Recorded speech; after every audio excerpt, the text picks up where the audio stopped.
어떠한 방해와 박해가 있더라도 성령 하나님께서는 자신이 하시고자 하는 일들을 그 택하신 사람들을 통하여 이루어 가시는 분이십니다. 하나님 나라의 확장에 있어서 스데반 집사의 순교와 교회의 박해가 가져온 또 하나의 중요한 요인은 복음 전도자가 세워진 것입니다. 핍박자 사울을 도왔던 그 첫 번째 사람은 아나니아라는 사람이었습니다.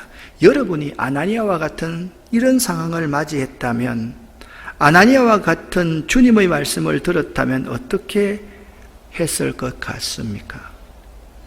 지금 사울은 예수 믿는 사람들 죽이는데 앞장선 사람이고, 지금 사울은 예수 믿는 사람들을 잡아서 체포해서 예루살렘으로 데리고 가서 죽이려고 온 사람임을 그들 모두는 알고 있었습니다.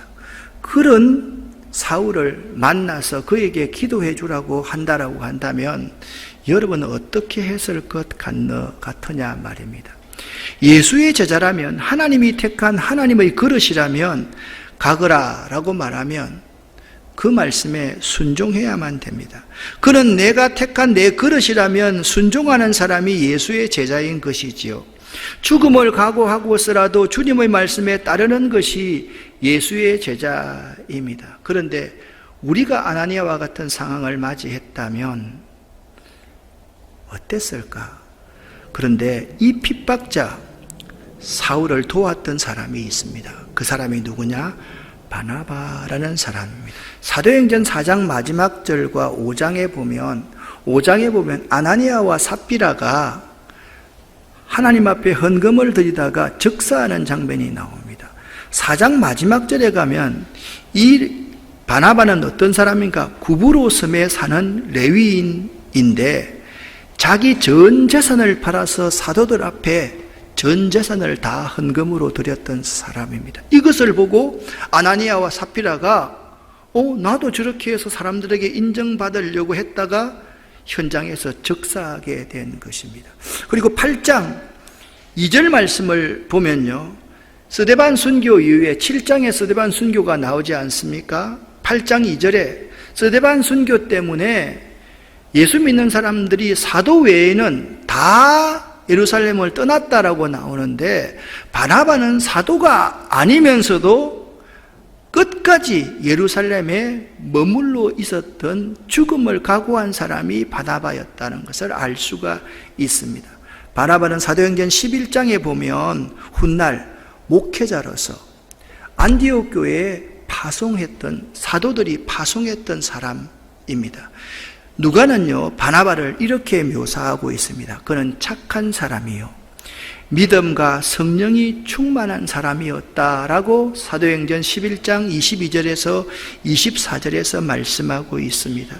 이런 누가의 증언을 기초로 바나바라는 사람을 한번 정리해 보면, 그는 초대교회 모든 사람들에게 착한 사람으로 인정받고 있었고, 믿음과 성령이 충만한 사람으로 칭찬과 인정을 받고 있었던 사람임을 알 수가 있습니다. 바로 이때를 위해서 하나님께서 바나바를 예비시켜 두신 것이요, 이때 초대교회에서 사울이 죽임을 당할 수밖에 없을 그때에, 사울이 모든 제자들에게 인정받지 못할 그때에 초대교회에서 크게 인정받고 있던 바나바가 적극적으로 나서서 사울의 변화의 과정을 설명하고 그를 변호하며 감싸주지 않았다면 복음 전파가 어떻게 되었을까?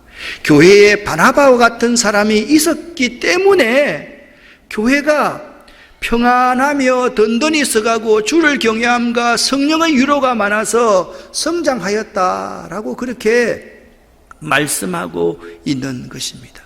사실 이 누가문서의 기록자 누가가 사울의 회심 사건을 9장 1절에서 25절에 부각하려는 의도가 있다면 사울이란 인물 그 자체를 내세우기 위한 것이 아닙니다. 복음이 어떻게 한 개인들을 통해서 확장되어 가는가, 복음의 확장에 대해서 누가는 증언하고 싶었던 것입니다. 기독교로 개종한 사울과 계속되는 사도 베드로의 사역이 이를 증언해 줍니다.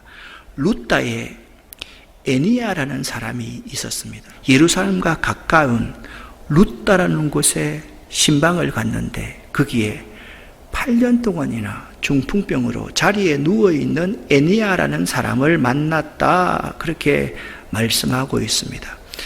베드로가 그에게 에니야여, 예수 그리스도께서 그대를 고쳐주십니다. 일어나서 자리를 정돈하십시오 라고 말을 하니까 그가 곧 벌떡 일어났습니다. 사도 베드로의 두 번째 사역입니다. 욥바라는 곳에 도로가라는 여제자가 있었습니다. 베드로가 예루살렘에서 여기 루다에 가서 8년 동안 중풍병을 앓고 있던 에니야라는 사람을 일으켜 세웠습니다. 그 일로 이 루다와 샤론에 살고 있는 많은 사람들이 주께로 돌아왔습니다. 그때에 여기 욥바에서 여제자가 있었는데 참 잘 믿는 사람이었습니다. 그가 죽어버린 것이, 주님께서 다윗아야 일어나라 라고 이 시간 말씀하십니다. 그리고 다윗아가 아니라 바로 사랑하는 성도들이여, 이제 죽음 가운데서 일어나십시오. 이 복음 전파에 대한 누가의 인물에 대한 증언은 이렇습니다. 사도행전의 초대교회의 시작과 부흥을 이끌었던 수많은 사람들이 등장을 합니다. 1장부터 28장까지 대표적인 인물을 두 사람만 꼽으라 라고 한다면 사도 베드로와 사도 바울이라는 인물을 꼽을 수 있다라는 것입니다. 두 인물을 중심으로 사도행전을 구분한다면 1장부터 12장까지는 사도 베드로를 중심으로 한 유대인과 사마리아 지역에서의 복음 전파의 내용이 기록되어져 있고, 13장부터 28장까지는 바울을 중심으로 한 이방 선교의 내용이 기록되어져 있는 것입니다. 누가는요, 사도 베드로의 사역을 5장까지 기록해 놓았다가 6장부터 9장 전반부까지는 사도 베드로가 한 번도 등장하지를 않습니다. 6장부터 9장 전반부까지는 스데반의 순교와 빌립 집사의 사마리아 전도, 그리고 사울의 해십 사건이 서술되어져 있습니다. 그런데 9장 후반절부터는 오늘 본문인 베드로의 사역이 다시 기록되어져 있습니다. 누가는 복음 전파 과정에 도움이 된 주님의 택한 사역자들을 1장부터 9장 마지막 절까지 기록하고 있는 것입니다. 사랑하는 성도 여러분, 여러분은 현재 지금 주의 복음 전파 과정에 어떤 관여를 조금이라도 하고 있습니까? 초대교회의 제자들은 매 순간순간 목숨을 걸고 주의 복음 전파를 위해 순종하고 헌신하는 삶을 살았습니다. 많은 사람들이 목숨이 풍전등화의 위기 가운데서 살기 위해서 자기 몸을 피했던 것이 아니라 예수를 증거하기 위해서 자기의 생명을 버리는 삶을 살았던 것이 초대교회 누가의 증언임을 알아야만 됩니다. 사랑하는 여러분, 오늘 비겁하고 부끄러운 우리들의 모습, 나의 모습을 발견할 수 있기를 바랍니다. 참 이기적인 우리들의 모습, 나의 모습을 오늘 말씀을 통해서 발견할 수 있기를 예수 이름으로 간절히 축원합니다. 기도하겠습니다.